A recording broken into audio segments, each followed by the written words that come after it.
misunderstood about the hard drive and the freezer and that whole fiasco. Okay, I did that before and it worked. What? And it worked? Yes, it did work. It did work. It was at a radio station and it was their on-air machine with all their music. And Really? yes, on site, we went out there, we stuck it in the freezer in their freezer, and it was clicking. Put it in the freezer. We shot the bull for a little while, looked at some other issues.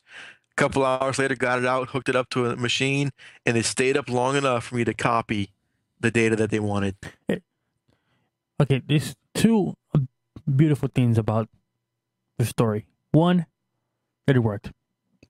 Two, that on this day, January 25th, 2012, we're still talking about Steve Tribunal and the hard drive and the freezer. It works, and here's what I think is happening. If there's any kind of minute particle, the freezer is going to shrink it enough maybe to get lodge it loose. And it worked. I mean, it crashed. I got most of the data. It did crash toward the end, but I got what they needed. I was then working on something they just wanted, not what they needed. But it's only worked a couple of times for me. Most of the time, it has not worked because obviously, if it's not the issue, it's not going to fix it. But in those cases, it was the issue. And I would suspect it would work more if it was maybe, I don't know, smoky, dirty, dusty, maybe something gets in the hard drive and messes with the read write heads. I don't know, but it has worked for me. And and Scott Moulton is an amazing man. And if you ever had a chance to listen, Oh yeah, listen to this stuff. him and It's good stuff. him and Steve talk, it's a different world out there with recovering hard drives. And one day I would like to go take his class, because his class sounds pretty interesting. That would be nice. I mean, I've taken training from Incase, um, but yeah, his classes would be nice because Incase, of course, is just software recovery. Um, Yeah, I actually play of course, with. yeah, that'd be. I'd have to have like some spare time. It's easier just to send it to him and let him do it. Yeah, here you go. Here's a track. Thanks. And I've sent quite a few drives out his way. I mean, he doesn't know it's from me, but I've told customers. I Wait, Um, hold on. Are you telling me that the picture of you in a checkpoint firewall shirt didn't give it away? Here, Scott. Here's a hard drive from Matt oh Rainey. no, actually, I had the client send it to him directly. I got you. No, yes, I've heard great stories from Scott Moulton, and I haven't heard one bad experience with that man and hard drive. And and there are people that will come to me and say, "I got a bad hard drive. I have, fill in the blank, a type of data." I said, "I don't do that, but if you want to send your hard drive to, and I pointed to him, oh, but that's so many dollars." Well, the question then becomes, how valuable is that data? You know? Right. Yeah, that's always the question in businesses and anything. Is when you're trying to sell a backup solution, they might cringe at the initial cost of it, but of course you can just ask them what happens if you lose all your data. Let's pretend all your data is completely gone. What do you do? Oh, and I agree. And it's a shame because it's a two-sided coin.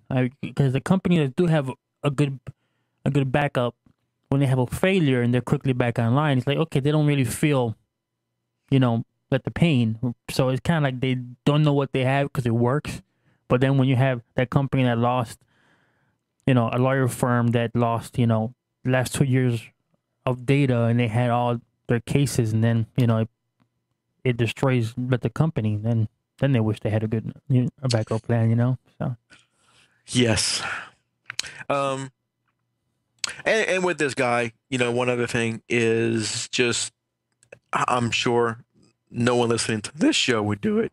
I'm sure there are some people out there who would say, "Oh, he's expecting to spend $1,000. Okay, I'll just tell him it costs $1,000." yeah, that's I'm sure that's just no one here listening to this show. I'm sure would do that. But I'm just as sure as I am of that. I am sure that there are some people out there that would do that. yes. And karma is a will bite you back in the butt. So Yes. Okay, one more story because I think the rain's coming. This is again a story about how not to listen to your customers. At least not the whole thing. A customer calls, and this is an everyday problem. These are what you get in business. These kind of calls, the day-to-day stuff, the print dialogue box opening slow, blacklisted. This is all day-to-day stuff when you're dealing with businesses. The problems aren't my music's not playing or I can't convert this video. That's home user stuff. Businesses are these kind of calls. So a client calls and says, "Hey, I'm having a problem opening Peachtree." Now, sometimes customers will want to save money and they'll do things on their own for a while before they call you. And this customer decided to call me because they had been on the phone with Peachtree. I think they said 3 or 4 hours. And Peachtree support told them that it was a firewall issue. And after 3 or 4 hours of troubleshooting, there was nothing else Peachtree support could do. So the problem was, he said he can't open Peachtree. Now, the program, not any kind of Peachtree company file, just Peachtree. So I get on the phone with him, and actually he was on another line with Peachtree still. I said, hang up with Peachtree. Obviously, they don't know what they're talking about, and if it's taking them this long and they haven't fixed it, get a case number, and we'll call them back if needed. Just stop, because it's not a firewall. The fact that they even said firewall issue, it shows me that they're just like guessing or throwing darts Right, in the because dark. when I hear firewall, the issue, I think about port not being opened, or some type of. But you're saying the program doesn't even open at all. Right. You try to open the program, you get an error message. So I said, and it had to convince the customer because Peachtree told him that. So now it must be true. So I'm telling him it's not a firewall issue. He says, "Oh, well, Peachtree said it was." I said, "I understand, and all I can tell you is they're wrong." So it's not a firewall issue. A firewall issue is when you're trying to communicate to another computer because Windows has a firewall, or you're trying to communicate across the internet to somebody. So you're opening up a program that is local, not opening up any data local. There's no firewall involved here at all. He didn't believe me. He wouldn't believe me. I said, "Okay, so do you want me to look at it, or do you want to continue your support call with Peachtree? It's your call." And I fully expected him to go with Peachtree, but he said, "Well, Peachtree says a firewall, and they're not gonna talk to me anymore until the firewall issue is solved." I said, "Okay, great. Well, get a case number. If we need, we'll call them back." So I do a remote session on his computer, and of course, the description is he can't open Peachtree, right? Right. Can't open up Word, can't open up What Excel. does that sound like? He can't open up anything. How about the command prompt? So it's that thing that, hijacks the EXEs. And it wasn't that one particularly, but it was a virus, basically. Which And I said, technically acts like a firewall because you can't do anything.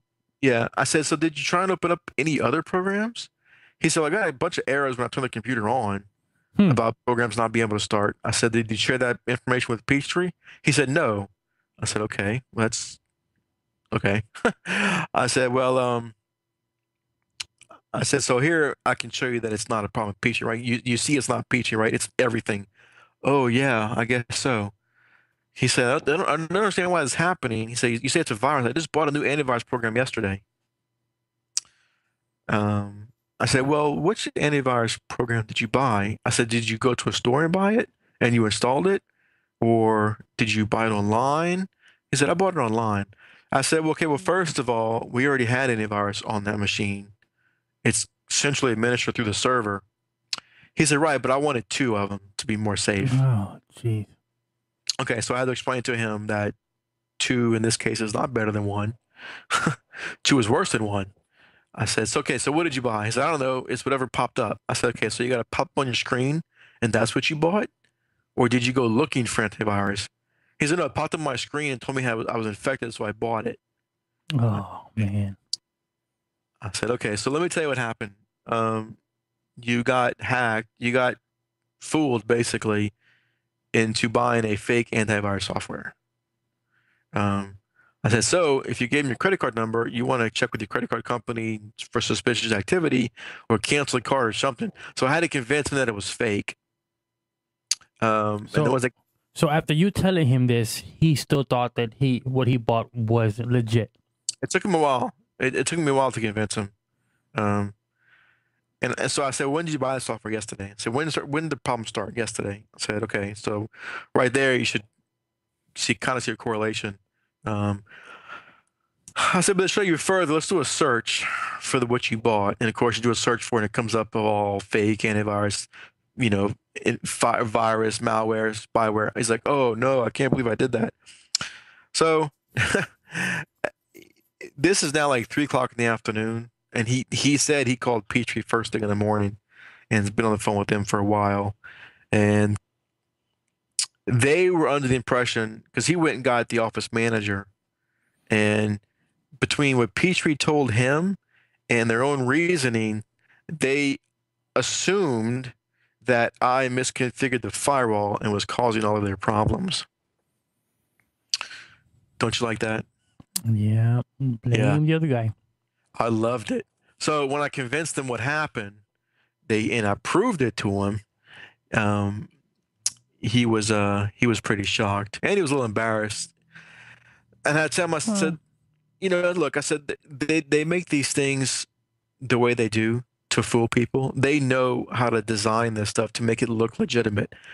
I said, so yes, they fooled you, but it could fool most users.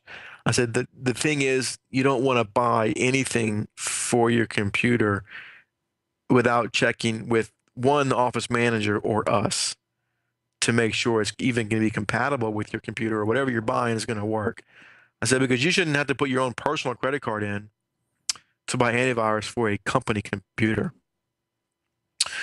He said, yeah, I thought that was strange, but he he said that, but then he also said earlier he wanted to buy two to be more protected. So Yeah.